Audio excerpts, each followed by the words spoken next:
దక్షిణ కొరియాలో పర్యటిస్తున్నారు ఏపీ మంత్రి నారాయణ. సిఆర్డీఏ కమిషన్ కన్నబాబు ఇక అమరావతితో పాటు సుస్థిర నగరాల నిర్మాణంపై అధ్యయనం, పెట్టుబడుల సాధన కోసం ఏపీఏడీపీ ఆధ్వర్యంలో దక్షిణ కొరియా వెళ్లారు.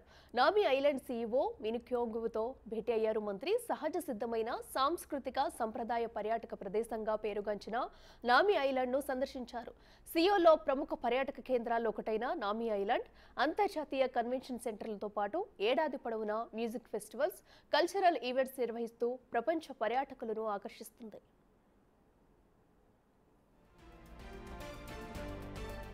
నామీ ఐలాండ్ అభివృద్ధి, టూరిస్టులను ఆకట్టుకునేందుకు తీసుకున్న చర్యలపై సీఈఓతో చర్చించారు మంత్రి నారాయణ. 4,60,000 చదరపు మీటర్ల విస్తీర్ణంలో అందమైన చెట్లు, పూల మొక్కలతో పర్యాటకులను విశేషంగా ఆకర్షిస్తుంది నామీ ఐలాండ్. అమరావతిని బ్లూ గ్రీన్ సిటీగా రూపుదిద్దడంలో నామీ ఐలాండ్లో అనుసరించిన విధానాన్ని పరిగణలోకి తీసుకోవాలనే ప్రయత్నంలో ఉంది ఏపీ సర్కార్.